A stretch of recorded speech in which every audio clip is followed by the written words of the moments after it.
Hello, my name is Pete Brown. I'm with the nominating committee, and it's my pleasure today to introduce Holly Ferguson, one of our candidates for Board of Directors. We'd like to thank you for watching these interviews. This is very important that we get to know our candidates.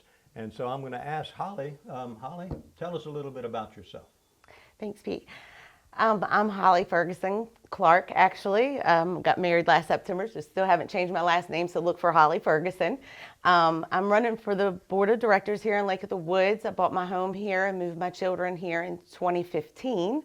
And I have never had the opportunity of being privy to go to the meetings and such because of working full-time and taking care of children.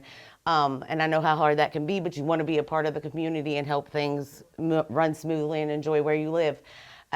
So that's a little bit about me. I'm here to try to run for the board and help meet all the needs of the members, and hopefully we can make this an enjoyable place to continue to live, and cost efficiently as well. So Holly, tell us why you decided to run for the Board of Directors. Yeah, so lots of things have changed over the last several years. I've been here 10 years, and the management, the questioning of finances, the youth here in the neighborhood needs a little more for our teens to do. They're getting in mischief instead of having some constructive things to do, and we don't want them to think that they're bad kids. They just need to have some more structured things to do. And so those are just a couple of things. I mean, I really think we need to dive into the amenities and why we're losing money, or it seems as if we're losing money because our dues continue to go up every year. When I bought my home here, it was $1,300 a year. In the past 10 years, it's now almost doubled. So those are reasons that have made me want to come and run for the board and help our community. So Holly, what homework have you done to prepare yourself for this role? So I have been attending some board meetings around the lake, like the ECC meeting and such, taking notes, just kind of observing and watching, kind of have familiarized myself with the rules and regulations. It's a lot, so I'm not going to sit here and say that I know it all. I absolutely do not. I am just a human here trying to help fix it as a group. I know I'm not going to be able to do it by myself, and it's going to take the whole board to work together to make changes. Holly, the next question for you, what is the role of, how do you see the role of the Board of Directors and how it interacts with the General Manager? So the board is the head of our community. So technically they are the boss over the general manager, but the general manager and the board really work together. That's the way it's going to work the best, is if they can really work together to make sure that the financial needs and staff needs and all of those needs, because the general manager is the boss over all those guys. We're just kind of helping direct those things. So it's important to have a good relationship with the general manager and the whole board.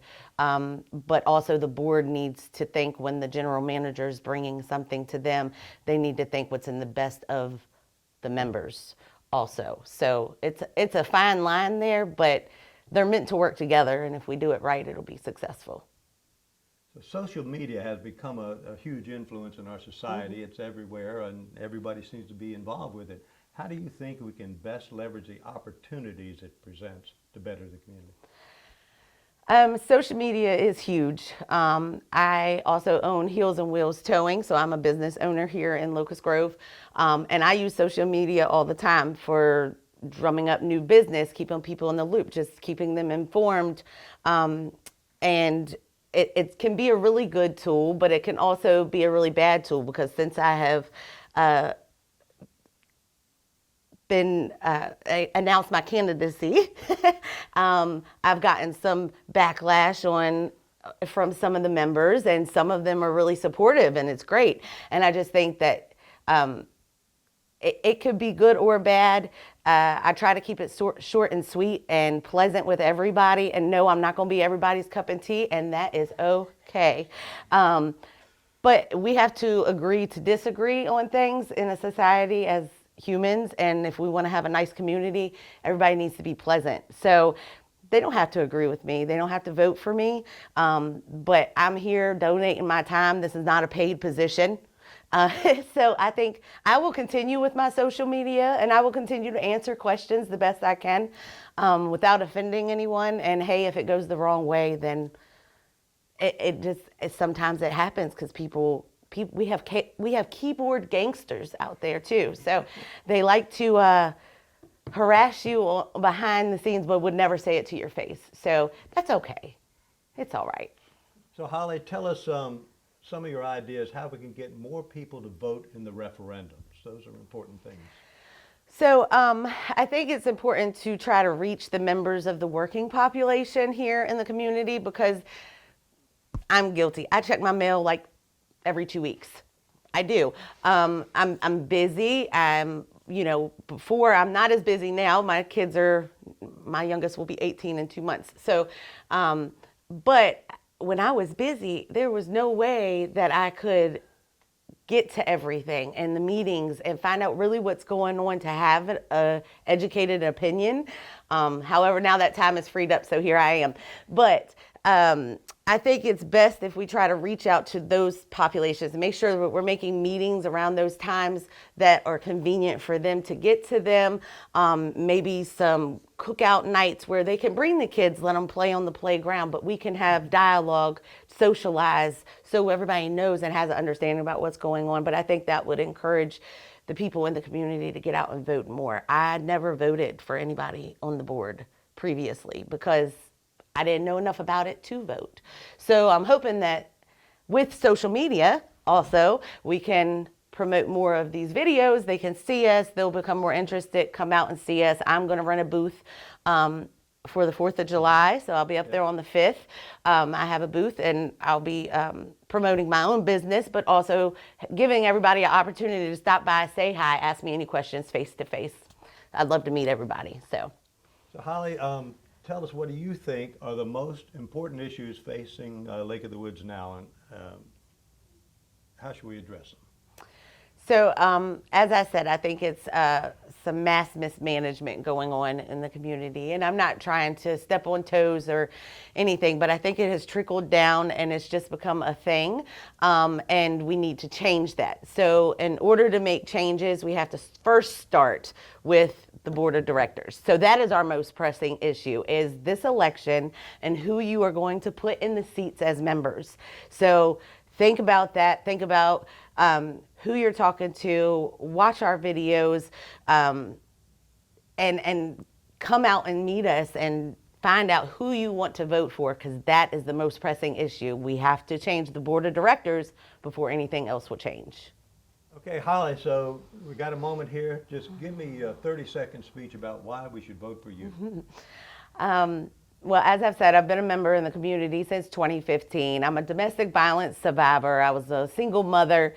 I am now married to a wonderful man, and I now own my own business. I'm a nurse. I still volunteer in the community for health events and with the SAFE community. So I just feel like if we want change, it has to start here. And I think I may be the youngest person who has ever ran for the board. I'm not positive and I don't want to show any offense, but I'm trying to bridge the gap. I hear a lot of complaints. I hear the members talking. I'm open to your inboxes and emails and such, and I will look at them and we will try to address them with the board. I can't change anything myself, but in order to change things, we have to get a whole new board. So make sure you get out and vote. Make sure you talk to the people in the area who are running. Find out who you like to get your vote.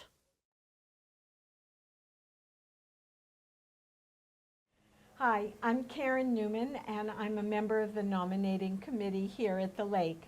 Today I have Tom Francis with me, and he is going to give you a little information about himself, and I thank you all for watching and being engaged. Tom. Thank you, Karen, and I appreciate you doing this. As she said, I'm Tom Francis. I've lived at Lake of the Woods full-time for about 3.5 years. My family has had our home here for about 30 years. I'm a retired executive law enforcement officer, and I've been married for 36 years. I have 2 grown sons and 5 grandchildren. Wow. Well, 4 with 1 on the way. Tom, can you tell me what motivated you to run for the board? Most certainly. So I think like many others, I sat back from afar and watched decisions and policies in our community and scratched my head as to what we were thinking, how they came to be, asking a lot of questions of our elected members and members that were volunteering. I was encouraged to volunteer myself, to answer a lot of my questions and better understand how the community operates. So that was my motivation to get involved initially, and it's just grown from there. Tom, can you tell me what research or homework you've done to prepare for this run for the board, and how you might do that research going forward? Certainly, Karen. So for me, I currently serve as the chair of the Finance Committee. So I can tell you that that's a much bigger job than I had ever imagined it would be. And my homework and research is pretty much daily. I normally have something that I'm working on, reading, writing, copying to our Finance Committee, whom are amazing people, and working to develop. There's something always in process, and I'm always learning from people who have been engaged in this stuff far longer than I have. So Tom, what's your understanding of the Board of Directors' role in governance and how that relates to the general manager of the community? Yep, most certainly. So the Board of Directors are responsible to answer to the members for policy and for budget. Management answers to the board to carry out the policy and the budget voted on and passed by the board. Now the question's about social media, and that's become a powerful influence in our society. And what is your perspective on these platforms and how we can best use it in this community? Wow, what a double-edged sword that one is, right? So I think social media is one of the most powerful tools of our culture. But it can be powerful in both good and bad ways. I'm not sure how you employ one for good without getting the other. I'm certainly not an expert in that, but I do believe without a shadow of a doubt that you have to be present on social media because that's where your audience is these days. What's your perspective on increasing member participation in this community? That's another great question, and I think the last question on social media flows right into the answer on this one. Social media is going to have an element in that. We have to figure out how to communicate with the members of this community. We have to figure out how to ask questions and get answers. I sense from members that I speak to that there's a frustration of being spoken to or spoken at and not listening and not asking questions and listening for answers. So Tom, what do you consider the most important issues facing the Lake community? That's a great question too, and there are many. So we could sit here for quite a while and talk about that. To me though, I think one of the most pressing issues, which is fundamental and foundational to many other issues that we have, is that I sense that we have a bit of an identity crisis. There are different people in this community that have a different vision for what the future should look like. And until we figure out which one of those we want because they're opposing, we're going to have trouble with any kind of budget. We're going to have trouble with any kind of policy that we set. So we have to set a priority to figure out and figure out how to get a consensus from our members as to who they want to be. So Tom, what are the things that you would say to people, since there are so many people running for the board, what are the reasons that people should consider your candidacy most valuable and why they should vote for you? So that's a great question. So of course, in this particular election cycle, we're going to elect 4 seats. And that's important because I think everybody needs to look at not an individual, but they need to look at the positions that multiple individuals take. And they have to decide, again, going back to identity as a community, who best represents the direction of identity that those 4 people are going to take. I agree with the positions of several of our other candidates and would very much look forward to serving with them to take the community in the next, in the direction that we all agree with. I think that as I said, I've been here for 3.5 years and I plan to be here for another 20. So I'm looking at the next 3 years of this commitment as my time to steer the neighborhood towards the thing that I would like to be involved in for the next 20 years of my life.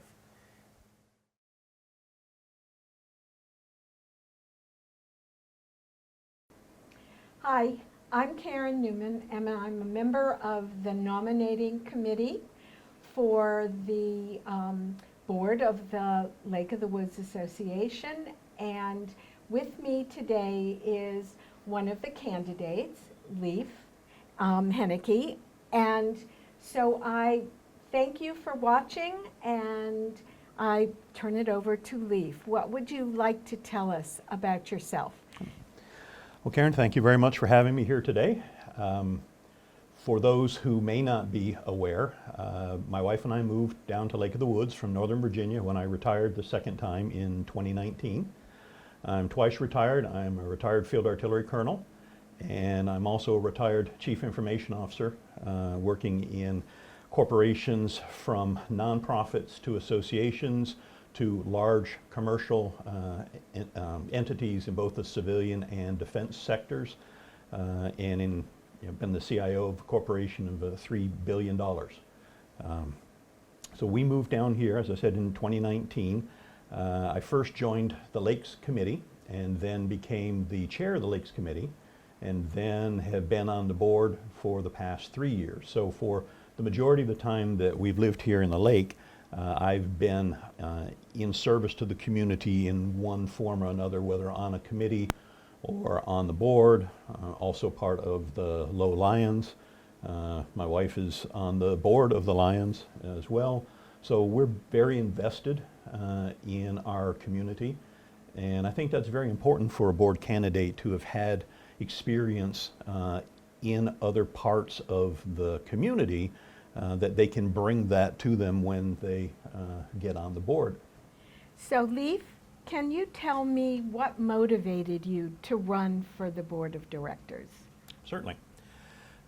As I mentioned earlier, when I was on the Lakes Committee, I had a really good opportunity to interface with the board and understand the challenges that the association was experiencing at the time and was going to continue to experience in the future. And that really helped spark an interest in me to want to run for the board and be able to contribute my background, my talent, my experiences to the running of our corporation. And it may not be something that everybody understands, but the Lake of the Woods Association actually is a Virginia non-stock corporation. It's about a $15 million business, and it requires a level of expertise on the board to be able to operate and manage our community, our corporation, in accordance with all the rules and regulations that we need to in order to maintain our fiduciary responsibility to both the corporation and all the members for the maintenance and improvement of their collective investments in all of the real estate that everybody owns here in the community. So it's been tremendously educational and enlightening to spend 3 years really coming to understand exactly all of the components of how our corporation works and how it is impacted by all the things that go on around us, both in the county, in the state, nationally, and in some cases internationally, because there are some things that we have in here in the community that we get from outside of the United States.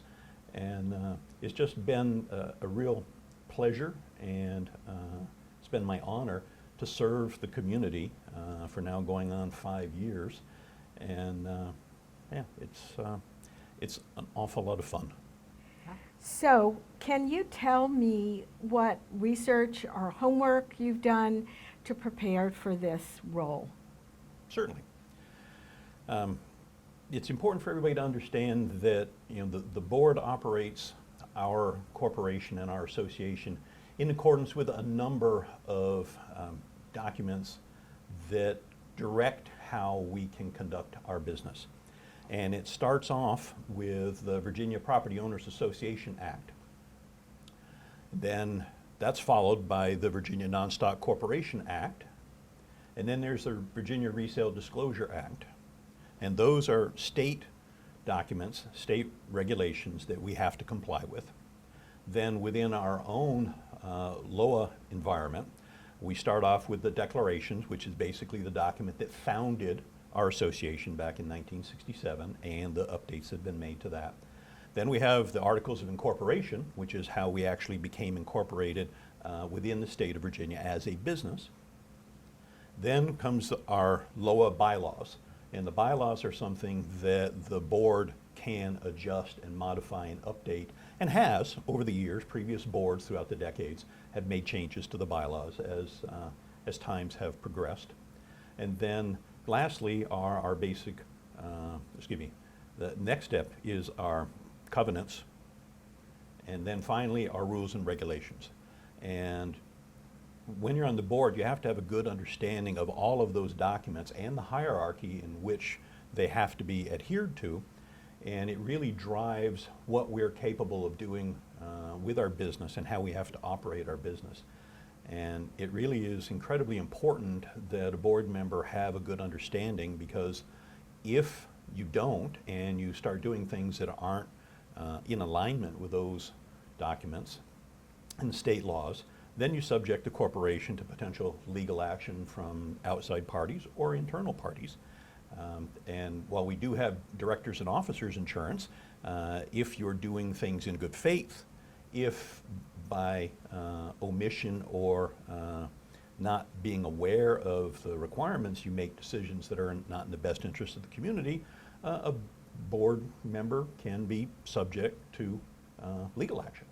So it's incredibly important that people know and understand all those documents and are able to bring a knowledge of them and how to apply them and how we operate our business to every facet of their participation in the board.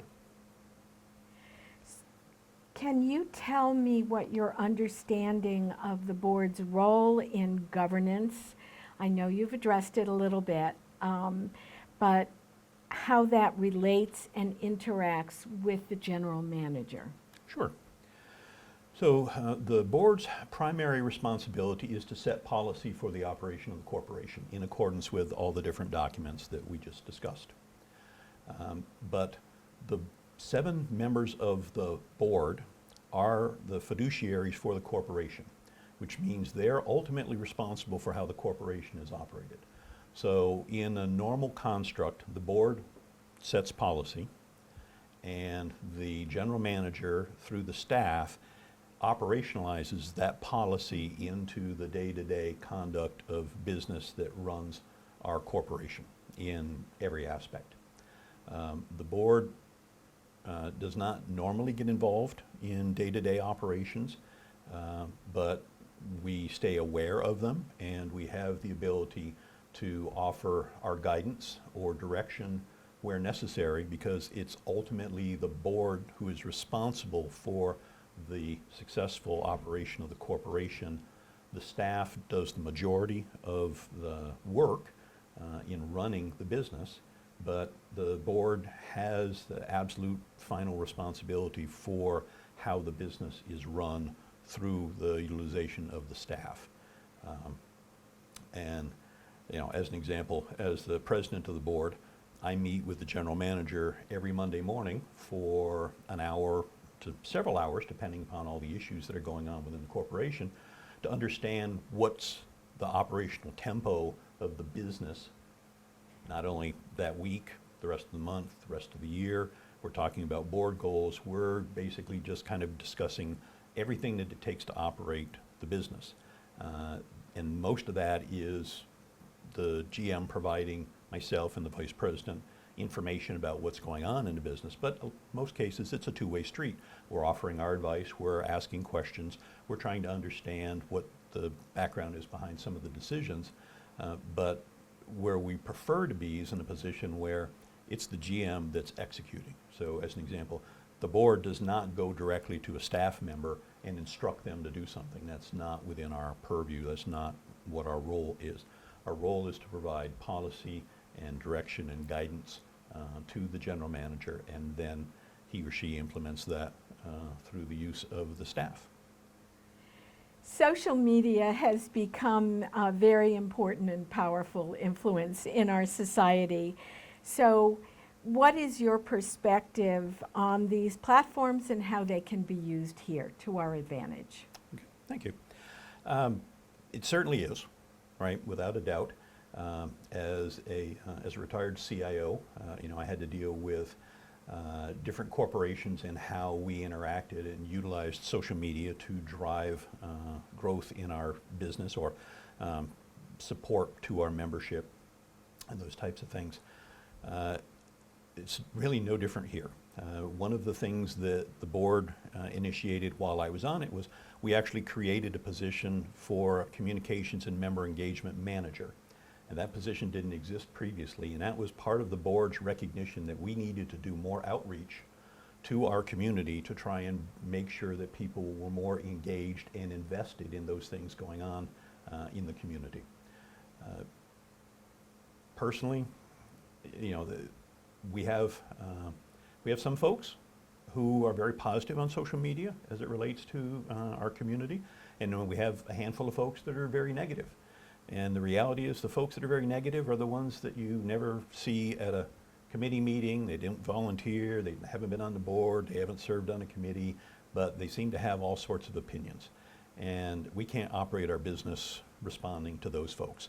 What we do try and do is to try and get out the correct information through a multitude of different mediums now, whether it's late currents, it's our website that we're in the process of continuing to revise and upgrade and update, to social media platforms on Facebook. We're using e-blasts, we're using texting. We're trying to take advantage of every medium that we can to push information out to our members. And we do understand that people in different age groups consume information differently, and we're trying to be attuned to that. You know, one of the challenges, of course, we don't have a huge staff. We're not constantly monitoring social media like a product corporation would and responding. But I think we do try when there's erroneous information out in some of these sites that we have no control over that are not associated with us. We try to put the right information out on the platforms that we do control so that the correct information is out there. And there are quite a few people out there that do come on these other platforms and correct information and try and help people understand what the right information, what the right answers are. It's a challenging arena to try and run your business just off of social media. You're chasing a game that you probably can't ever keep pace with. But what we try to do is we try to be very specific in getting the information out in an accurate fashion, in a timely fashion, Anyone who's looked at lake currents over the past year since we brought on our highly talented communications and member engagement manager has seen a marked difference and improvement on how that looks. If you've been in any of our facilities where we have our information radiator screens up to see the information that we're putting out through those screens, we're doing just about everything we can to push information out to folks.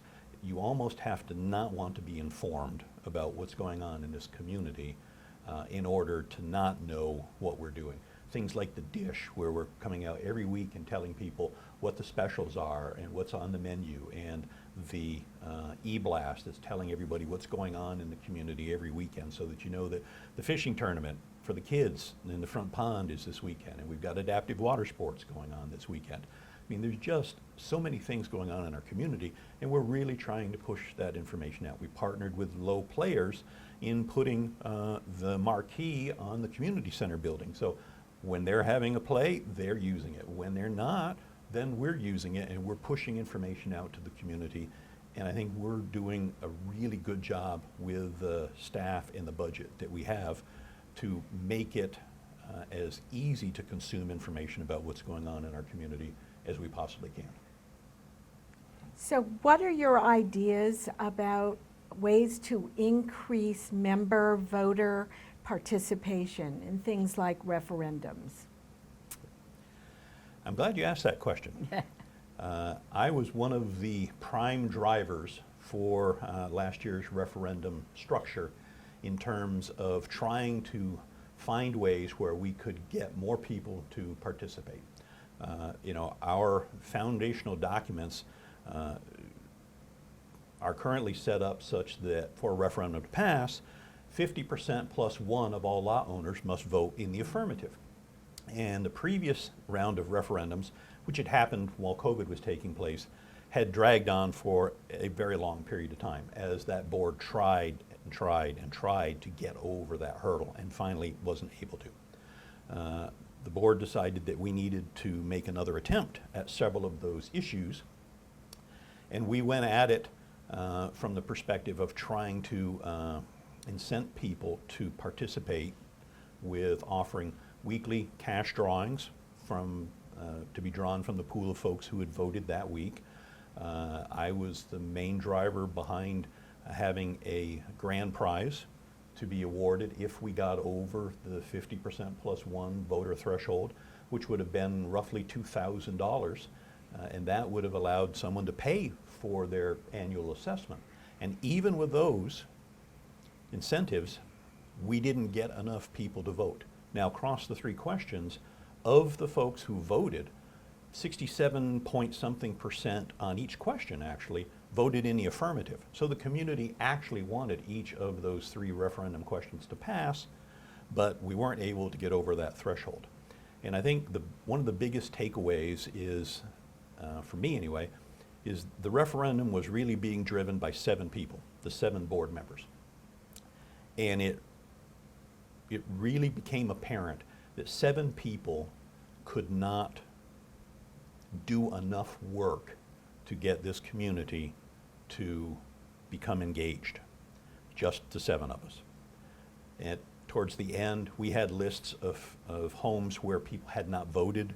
Section by section, board members were out walking house to house, door to door, asking people to vote, providing them all the information, giving them ballots, QR codes. We did everything we possibly could, and we still weren't able to counteract the few negative social media trolls that were out there that had their reasons why they did not want any of the referendum questions to pass. Between the no's and the not voting, we couldn't get over that threshold. I think should a future board attempt a referendum, whatever it might be on, it needs to be more grassroots driven. It needs to be a community driven event, not dissimilar to how Neighborhood Watch works, where you have section wardens and you have block captains. We're going to have to work kind of at that grassroots level to mobilize the vote, because having 7 people trying to do that for a community on any given day where between 8 and 10,000 people here. Um, we weren't able to accomplish it. Even with the incentives that we put forth, it's going to take a different structure, and it may actually take some things to become more apparent or potentially more painful to some folks.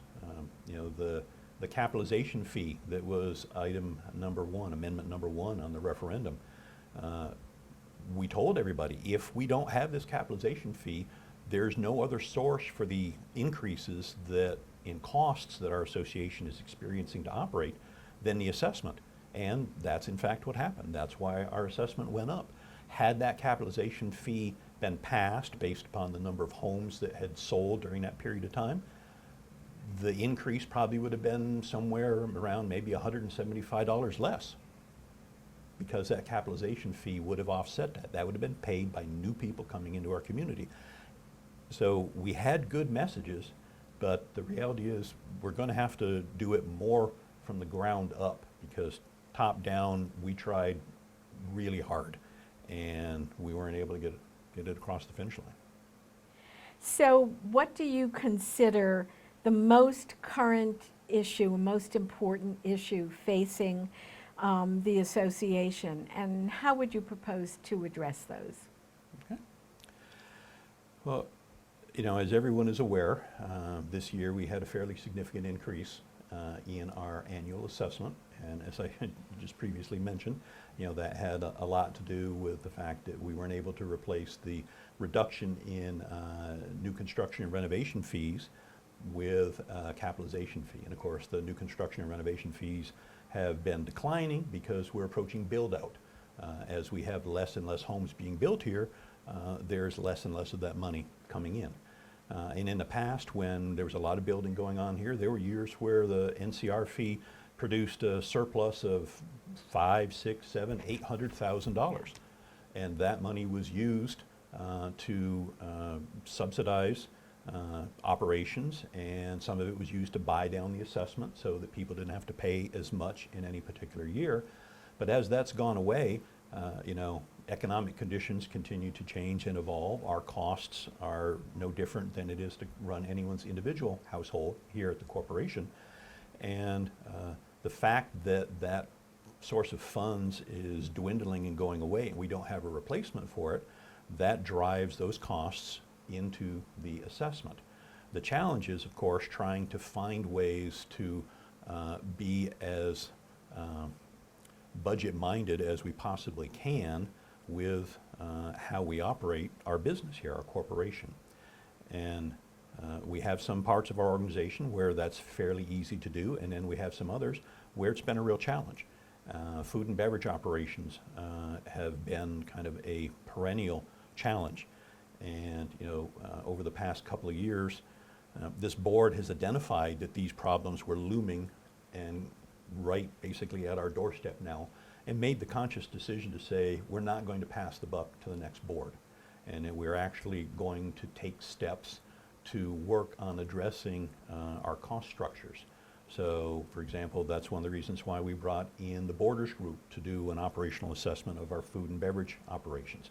And out of that, they identified about 400 and some items that we needed to make improvements on. And many of those actually came with a price tag associated with them, because that is maintenance that had been deferred, things that hadn't been fixed, things that hadn't been repaired or replaced over time. We were kind of left holding them and said, okay, well, we've got to fix these if we can begin to try and see how well the food and beverage operations can perform. But fundamentally, it's the business operations of our corporation that have to be paid close attention to. I think in the past we may have had boards that were more focused on the community aspect as opposed to the business aspect.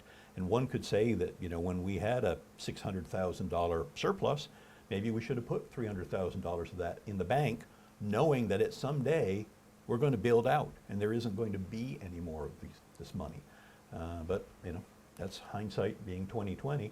That's not the position we're in right now. So where we are is we're having to make decisions and we're having to make improvements on how we operate our business. So One of them is bringing in DMA to review our capital reserves from Miller Dodson that have been doing it for a number of years. They now have an automated system, and we can do analysis and we can do simulations. If we move something into capital reserves, instead of buying it in 2026, we buy it in 2030. What does that do to the capital contribution for the next number of years is one part of it. We also decided that, you know what, we need to bring in a new audit partner. So we selected Baker Tilly, which is one of the top 10 public accounting firms in the United States, to be our audit partner.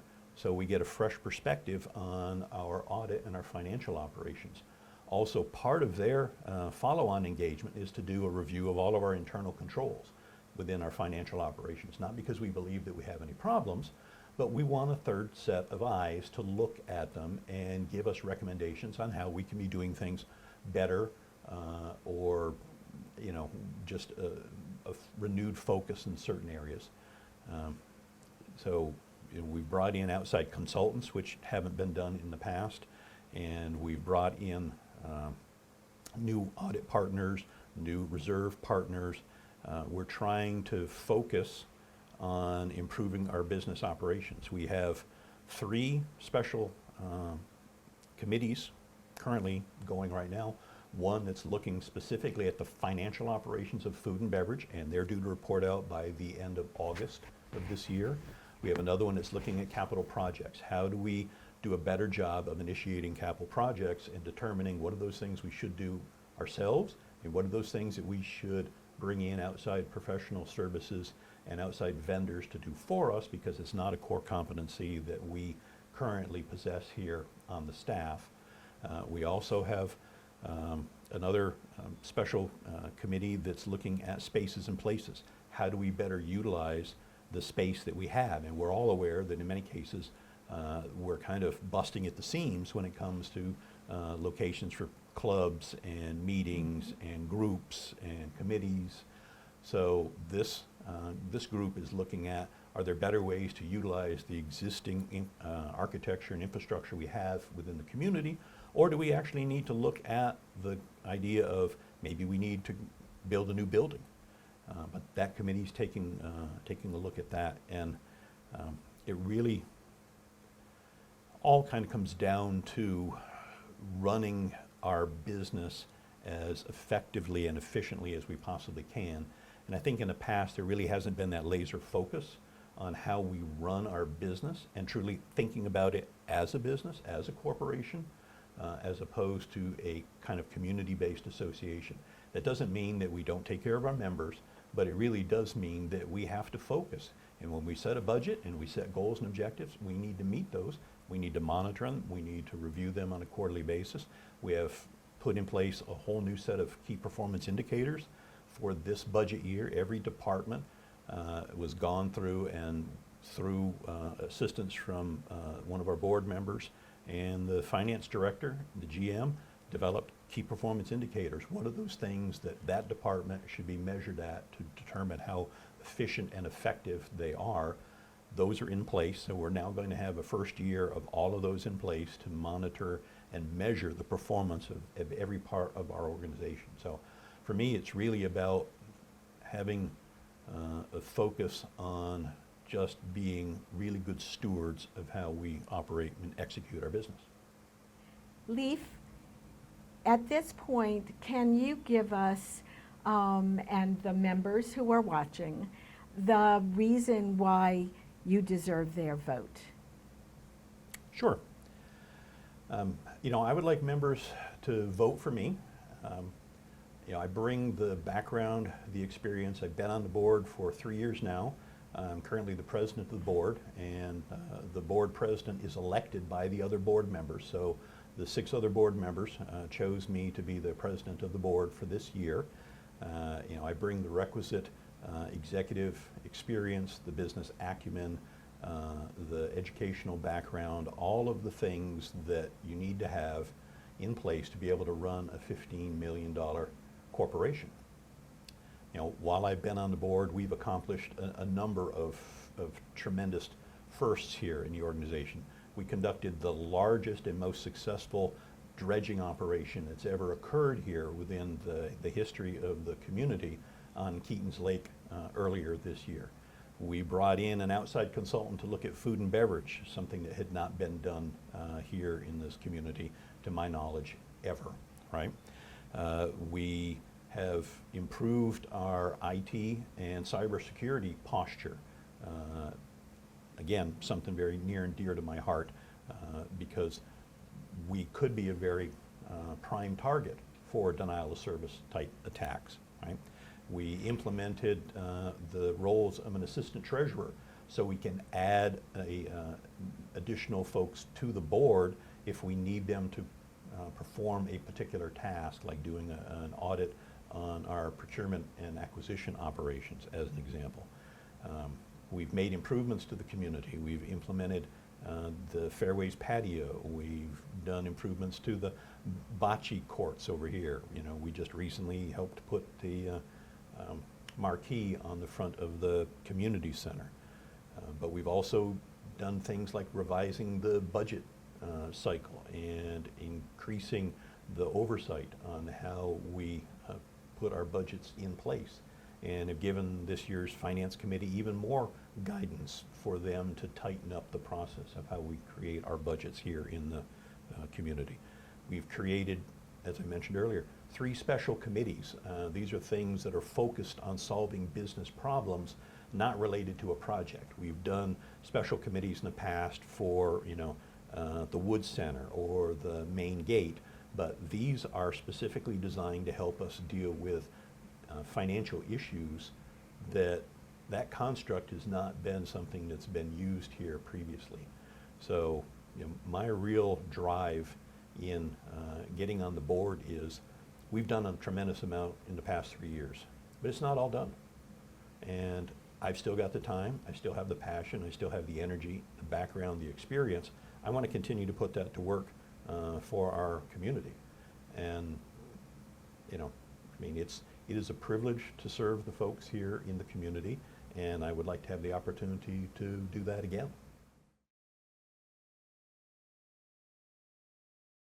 Good afternoon. My name is Terry Vickery, and I am a member of the Nominating Committee. And I am the host today. I am interviewing Darcy Jennings, who is running for the LOWA board.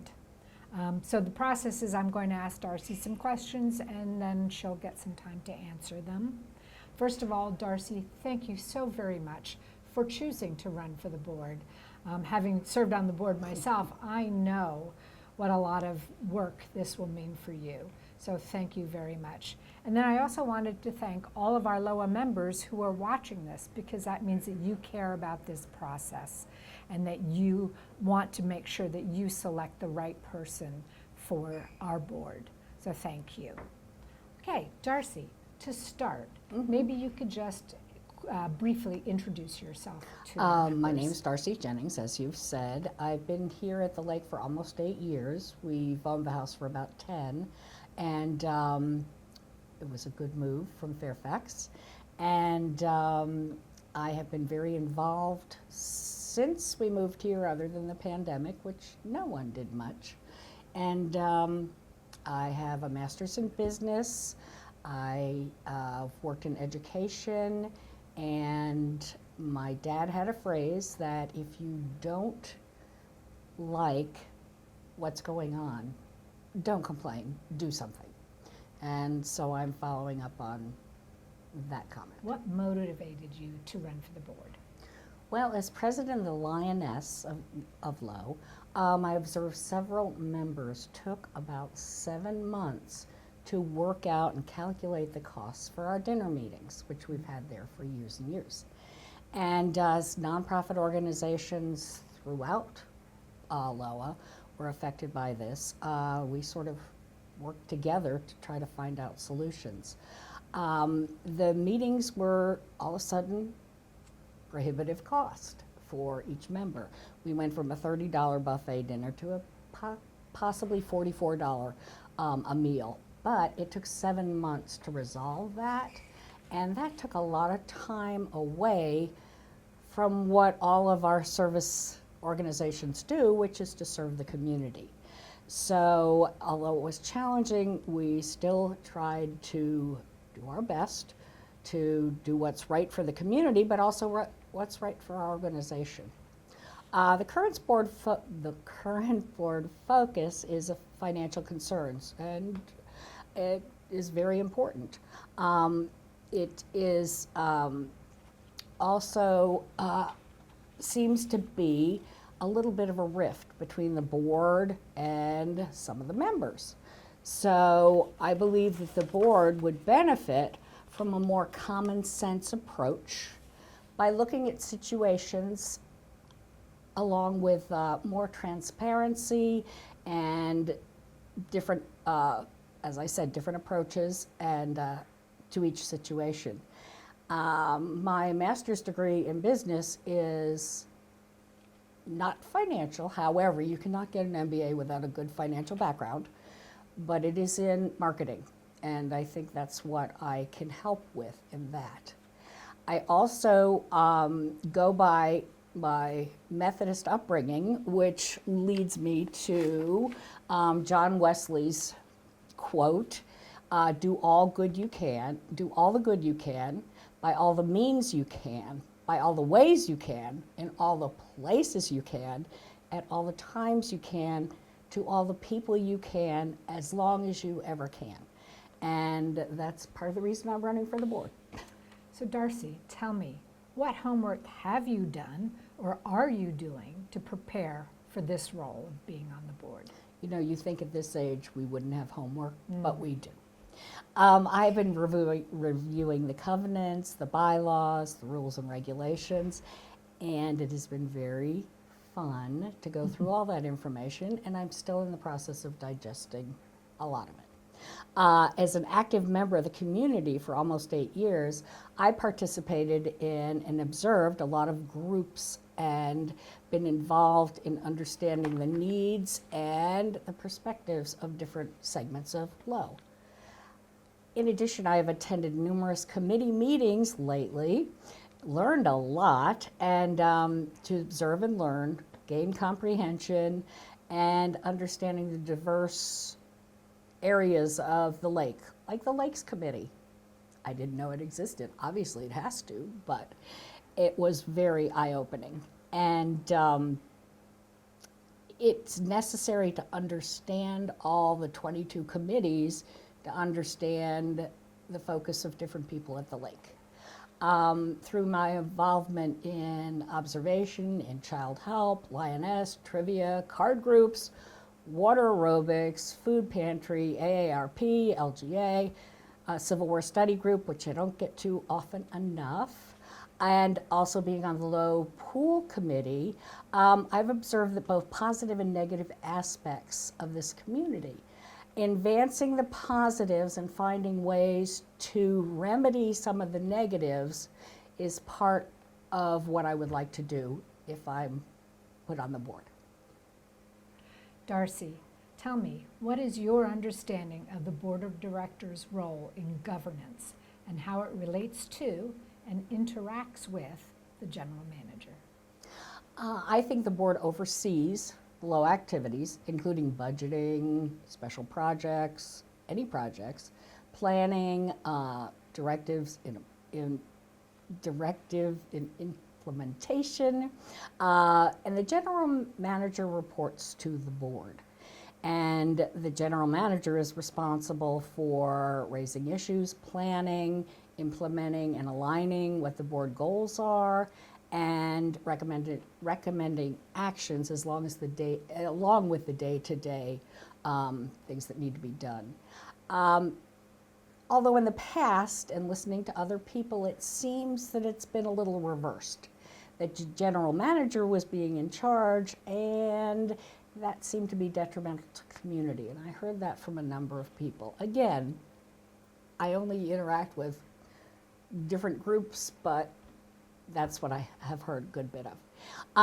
In my observations and discussions with members, like I said, it's a small group, but it has a disregard, the board seems to have a disregard for transparency of what's going on. When the general manager was leaving, and there was not a lot of information. There was an awful lot of discussion everywhere, but not a lot of information. It would have been helpful to have been more upfront with that. That also brought on a little bit of a lack of trust in the board and some of the decisions.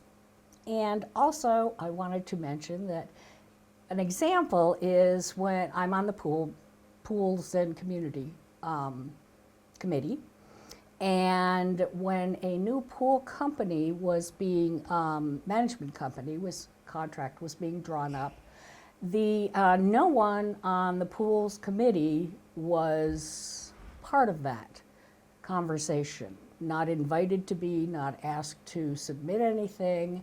And why do you have committees if, even though they're there to advise, why do you not use some of that expertise? There's a lot of expertise in this community. Another example of lack of communication and transparency is at the Community Chairs Forum of 22 chairpersons and a number of board members. One person who happened to be on the Elections Committee asked, what day do we start voting for the candidates? No one in the room answered that question, which seemed odd. Finally, the acting general manager said, it's in July. Well, that isn't very specific. And to me, that is something that is oversight and should be on the calendar every year at the same time. So to me, that just indicates a little bit of mismanagement in a very small way, but it did bring up that it's an important detail and some of these things can be rectified. There have also been other incidents where the rules have been bent a bit by some board members, and that has raised some concerns. So I feel it is it's important to understand and respect the covenants, the rules, and the bylaws, and that will help us maintain a very solid LOWA community. And there's also varied expertise in the members of this community, especially those who have retired and have given helped give LOWA the firm foundation that we have, that we all enjoy. And using some of that expertise that is right here would be very helpful to the community. I'm sure you would agree with me, Darcy, that social media has become a powerful influence on our society. What is your perspective on these platforms, and how can we best leverage the opportunities that they represent? Social media is like a can of worms. It can be very, very positive, but it also can be very detrimental because people express their own opinions, not necessarily the opinions that other people around them are thinking, and there's a lot of false information. And that is something that we really need to try to get rid of and to try to work on better communication in different ways. One of those ways has been the new video screens, especially the one outside the community center. And in using that and using those, it would be really helpful to, again, promote more, as has been at fairways and at different locations. Also, it would be really helpful if we had a floating board, one that could be used at the pools for the summer season, one that could be used for concerts on the point or large activities, so that it's sort of ever present and you're looking at a lot of communication, very quick. It goes back to the old style used on Sesame Street, bling, bling, bling, but you get it as you go. And we're sort of used to that, so it would be helpful to use that a bit more. I think it would also be really, really helpful to, in the communication, to put a small paragraph in every lake currents that puts the notes of the board in a paragraph. A small paragraph, because I know too many people open their lake currents and turn pages. and then read it. Our attention spans aren't very long. So let's deal to that attention span. Put a small paragraph. The rest of the minutes can easily be on the website for anybody that wants to read them. So I think we have to sort of keep it simple, but sort of blast people with information. And using social media, I don't know if you could put a paragraph on there without people responding.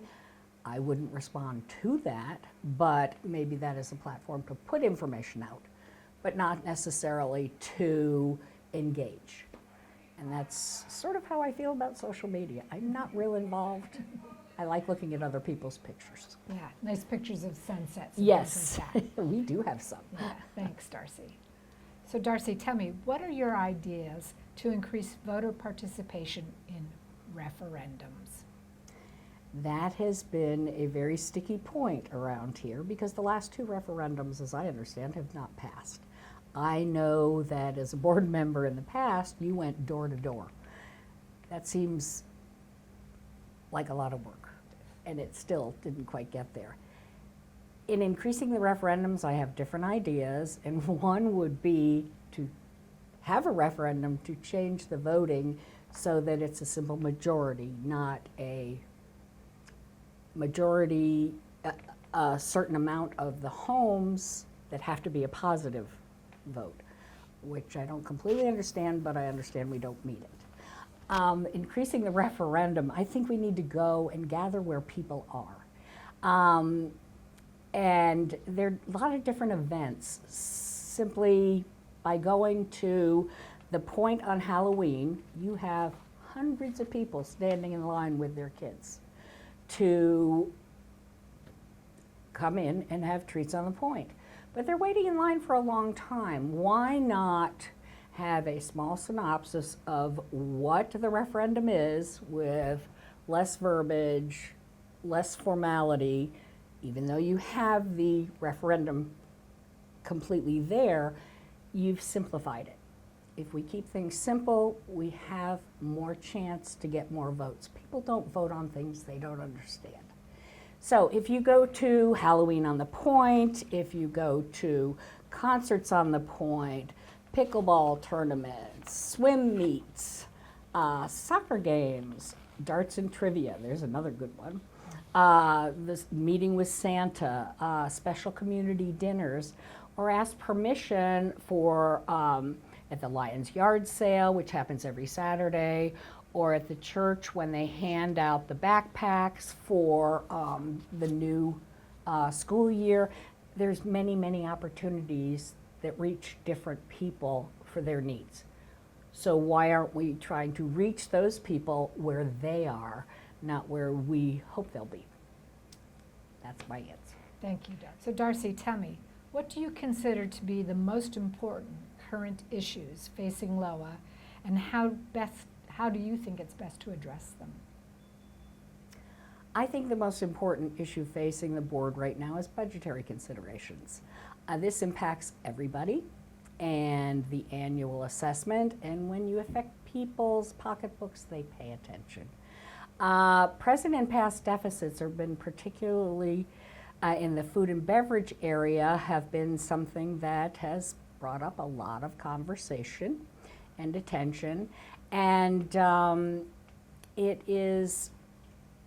there are ways that the board presently is looking at things to help, including a new IT system or tech system like Toast or Square that would give the restaurants, which seems to be the biggest part of the deficit, different modes to help monitor what's going on at that moment, not the following day.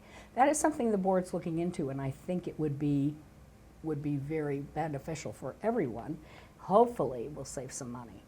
And also, you have two wonderful restaurateurs at each location who really know the business. You also have a gung-ho person who's working on events, and she really loves what she does. And it shows, and she's really, really trying to bring in a lot more outside revenue that will help to get, hopefully, that part of the deficit back on board. Community involvement is not always profitable, like trivia or maybe pickleball, but those kinds of things establish a very strong camaraderie in the community, which is vital to the importance of our community. It's why we moved here. I asked one person once who lived here, we lived in Northern Virginia, and I just met him, and he said, if you're bored at Lake of the Woods, it's your problem. And that's very true. There are many, many activities. Again, not always profitable, but very important to the life of the community. And so those things need to be maintained too, even though they may not be top of the list of the board's concerns right now. So Darcy, there are, as you know, several candidates for the Board of Directors this year. So give me your 30-second elevator speech for why members should vote for you. I think members should vote for me because I am part of the community. People see me, people talk to me a lot. I try to listen a lot. And I think there needs to be a diversity on the board, not just the financial issues, but other issues to try to balance out what we need here at Lake of the Woods. Thank you so much for all of your time today. Thank and you for good Terry luck. for doing this, and all of the other candidates. Yes, yes.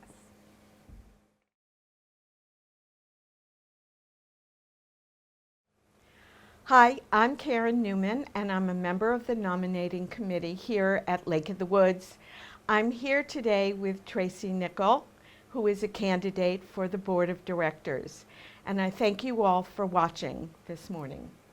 Hi, Tracy. Hi, Karen.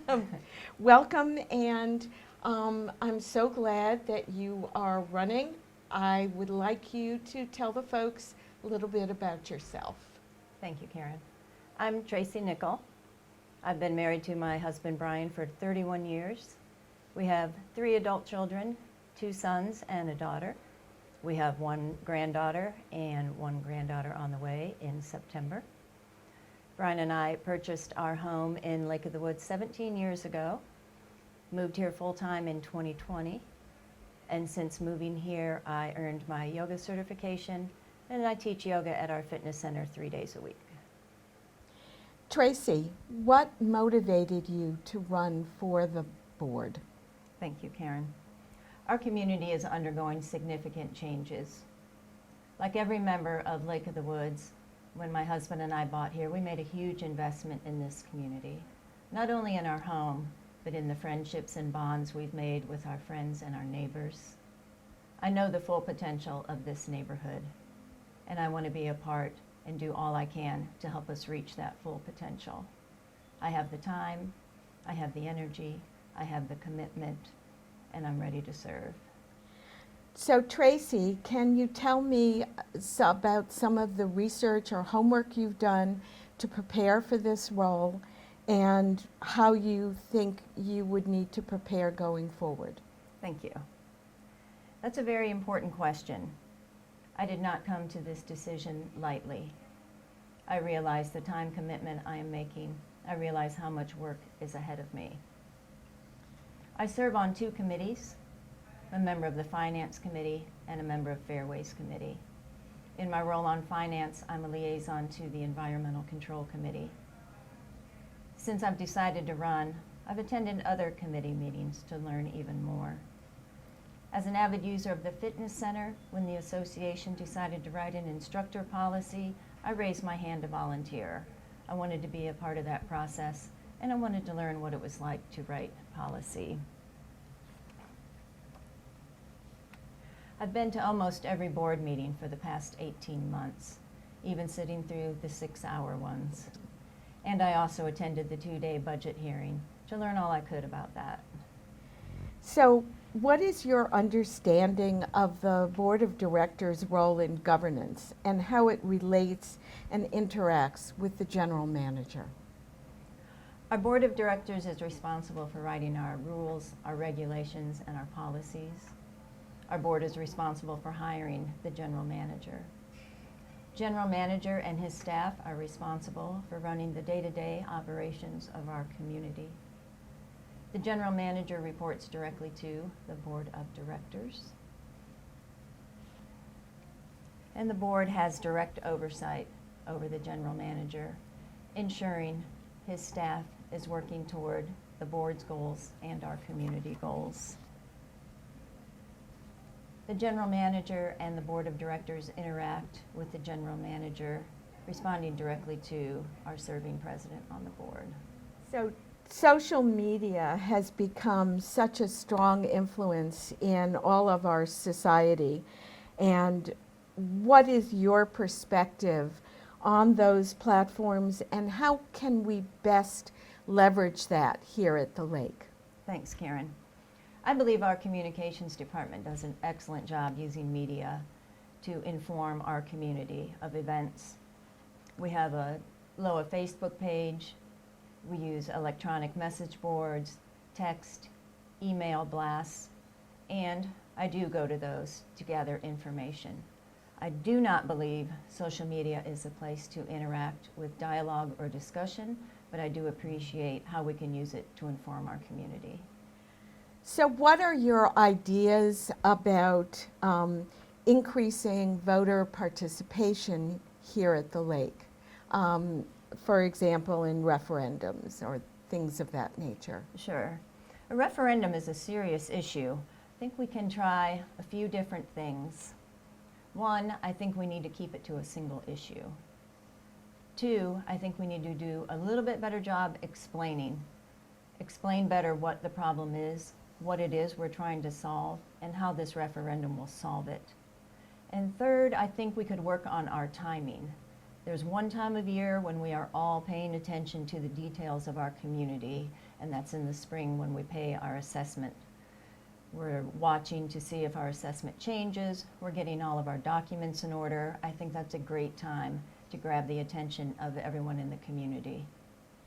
What do you consider to be the most current issues facing the association, and how to best address them?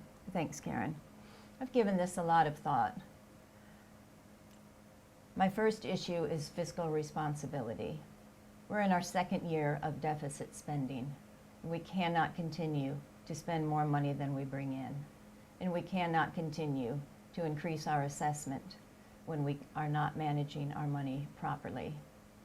I'd like to see line item budgeting for each amenity and each cost center we have. I think each amenity needs to know exactly the revenue they bring in, and they need to have a full understanding of their expenses, what it is that is costing them money. And that will help the board better decide, and our community, what subsidy we want to give to each amenity. And then we need to hold the line at that number. I believe we need more open and transparent communication.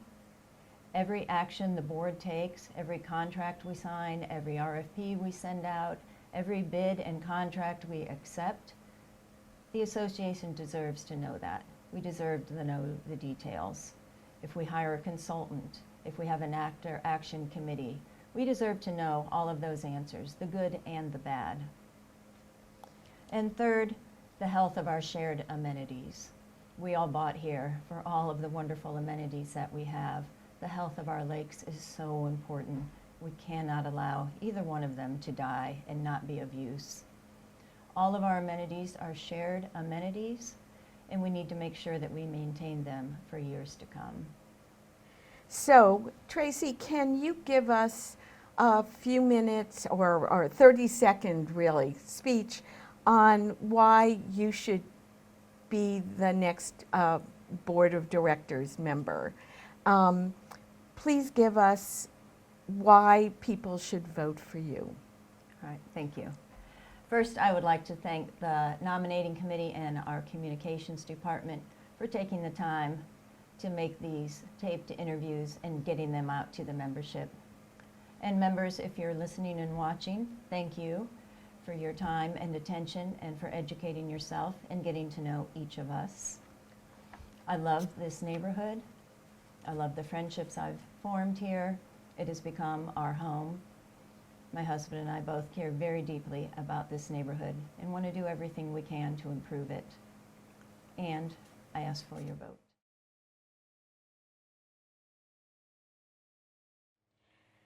Hi, I'm Karen Newman, and I'm a member of the nominating committee here at Lake of the Woods. I'm here to do an interview with T.C. Phillips, Tom C. Phillips, and I thank you all for watching this interview and being engaged. And T.C., I'd like you to introduce yourself. Okay, I'm T.C. Phillips. I live at 126 Mount Vernon. I'm in Section 8, 168. I was military for 20 years, retired, went into industry, worked in industry for about 10 to 11 years, and then I started my own company, and I have a consulting company that I have right now that I work part-time. And I'm actually on the board right now, so I'm rerunning because I was filling somebody's spot when they resigned. Tell me, what has motivated you to run for the board? Actually, it was one of the board members at one of the coffees I listened to, and they said, hey, you can ask a lot of questions, you can question, you can complain, but you know, the only thing that makes a difference is if you actually volunteer to work. So I started out on one of the committees, on the ECC committee.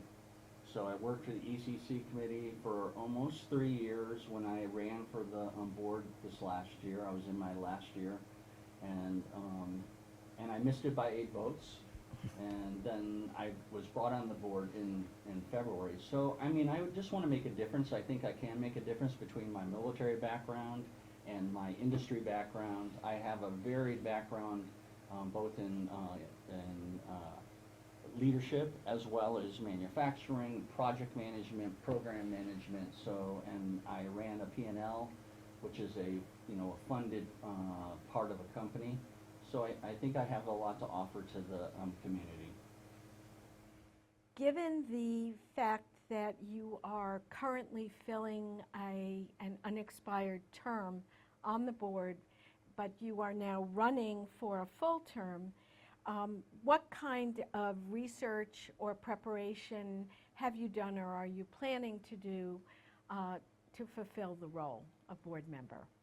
Well, I've already been elected, voted on to be the assistant treasurer. So I'm looking at maybe possibly follow on, and do the treasurer position the next, if I get voted in. But, I mean, I'm not sure there's much more that I can do to study to be on the board when I'm on the board. I'm doing all the work that's on the board. I'm on some of the special ad hoc committees right now, working food and beverage. So, I mean, I'm pretty much engaged in a lot of different things. I was engaged in the software effort that they did for smart webs, for the ECC and the compliance. So I've been engaged in a lot of different things. So I haven't, no moss grows under my feet. What's your understanding of the Board of Directors' role in governance and how it relates and interacts with the general manager? When you say government, do you mean governance? Governance. Governance. So the Board of Directors work as a team. The general manager works directly for the board president. But he is responsive to the directors depending where they are and what they're doing, on different projects. But any direction to the general manager normally runs through the board president. Okay. I do know that they have meetings on Mondays, and typically the board president and the vice are in those meetings, which are weekly meetings with the GM. Social media has become an important influence in our society, And what is your perspective on using those platforms and how we can leverage the opportunities here at the lake? So this question was asked of me the last time I ran, and I answered it probably the same way, which was, I'm not on very many social medias. I'm not on Facebook, so I don't see a lot of the negative stuff that gets put out there. My wife sends it to me, but I think social media is really a double-edged sword, really. I mean, it cuts in one way where it's good, where it's positive, where you can put things out and talk about the good things, like how well the restaurant's doing, or trying to put out positive stories. But it also works in the opposite way, where all of a sudden it becomes people complaining, and it just becomes it's too polarization sometimes. So I prefer really not to focus on social media. I think it has to. Most of our work has to be face to face with people. What are your ideas to increase member voting and participation in referendums? Well, we had the same issue last year, and what we talked about is maybe within the sections, there maybe needs to be section captains that go out and talk to the different people within the sections, because that's where you really know people the most, is within your sections, or in your cove, or in your street, your little cul-de-sac. So I think what we need to do is we need to kind of work on a plan to have section captains that go out and try to get the vote out. It's going to be tough because we still have a lot of people that are part-timers, but there's no easy answer. I mean, I think what we had was 900 and some votes last year, and just made enough so that we could say that those members of the board were unvoted on. So we barely made the number last year, and there's 4,000 at least votes. So when you only get 800-900, the people that don't vote, the problem is the non-voters are no vote. So that causes a lot of problems with what we were trying to do on the referendums.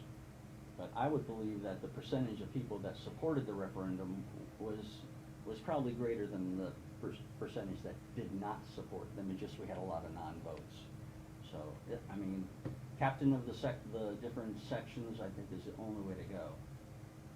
What would you consider the most important current issues facing the association, and how should the association address them?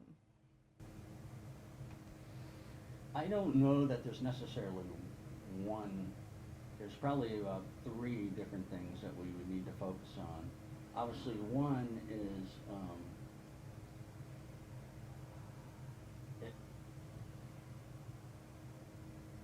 I think the most important thing right now is looking at our budget and trying to live towards our budget that we built. I mean, we always know that we're going to have to support, certain amenities, but we have to be able to kind of live to that budget. So I think part of the problem is getting labor under control, and that's why the special ad hoc committees have been set up, one for food and beverage and another one for capital projects. So we have to do a better job of, on capital projects, we have to do a better job of doing the work up front to make sure that capital projects are really, all the due diligence is done, so that you know that what that thing is going to cost is really going to be the end product. The other thing is, I think because we work within a year-to-year budget, it's really hard to execute these programs, to actually look at the funding and everything in that quick year. I think we need to move to a 3-year budget, because once the budget's done, it's a baseline, and then it changes year to year.